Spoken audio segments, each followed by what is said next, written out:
మాటలకు చాలా పవర్ ఉంటుంది. అవి విషాన్ని చిమ్మగలవు, అలాగే తేనెను చిందించగలవు. మాటలే మనిషిని ఉన్నత స్థాయికి తీసుకెళ్తాయి.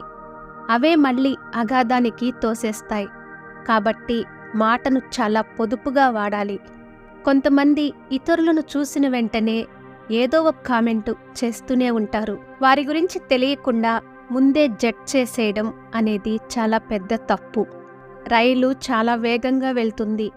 రైలు కిటికీ పక్కనే ఒక 25 ఏళ్ల కుర్రాడు కూర్చుని ఉన్నాడు.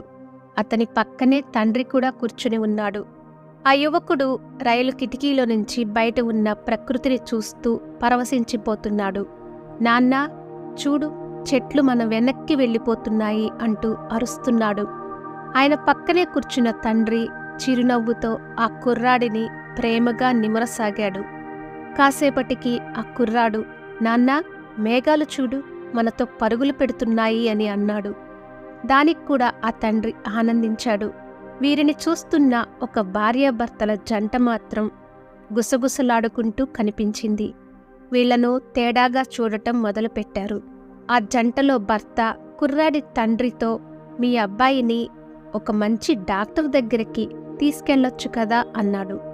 దానికి ఆ తండ్రి ఒక నవ్వు నవ్వి ఊరుకున్నాడు. తరువాత ఆ జంటలోని భార్య 25 ఏళ్లు వచ్చినా ఇంకా చిన్న పిల్లాడిలా కేరింతలు వేస్తున్నాడు. వయసుకు తగ్గట్టు ఎదగలేదేమో, ఒకసారి డాక్టర్కి చూపిస్తే మీకే మంచిది, లేకుంటే జీవితాంతం మీరే ఆ భారాన్ని మోయాల్సి వస్తుంది అంది. దానికి ఆ తండ్రి నవ్వుతూ, నేను డాక్టర్ దగ్గరికి తీసుకెళ్లాను, ఇప్పుడే హాస్పిటల్ నుంచి ఇంటికి తీసుకొస్తున్నాను. నా కొడుకు పుట్టుకతోనే అంధుడు. ఈరోజే వాడికి కళ్ళు వచ్చాయి. మొదటిసారి వీటన్నిటినీ చూస్తున్నాడు. అందుకే ఆనందాన్ని పంచుకుంటున్నాడు. నా కొడుకుని అలా ఆనందపడనివ్వండి అన్నాడు.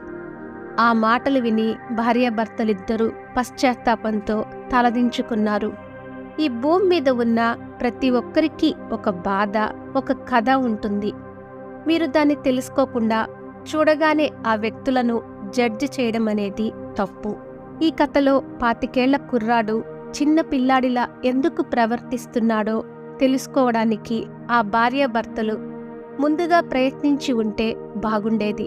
ఆ పని చేయకుండా నేరుగా అతని మానసిక స్థితి బాగోలేదని జడ్జ్ చేశారు. 25 ఏళ్లుగా ఆ పిల్లాడు పడిన బాధను వారు తెలుసుకోకుండానే నోటికి వచ్చింది మాట్లాడారు. ఆ తరువాత అసలు విషయం తెలిసి తలెత్తుకోలేకపోయారు. ఈ కథలో నీతి ఒక్కటే: ఎదుటివారి తప్పులను ఎత్తి చూపడం గొప్ప కాదు, వారిని జడ్జ్ చేయడం పద్ధతి కాదు. ముందుగా ఎదుటివారిని పరిచయం చేసుకుని వారి కథేంటో తెలుసుకునే ప్రయత్నం చేయండి. ఆ తరువాతే అభిప్రాయాలను బయటికి చెప్పండి. తప్పులను ఎత్తి చూపడం గొప్ప కాదు, వాటిని సరిచేయడమే గొప్ప.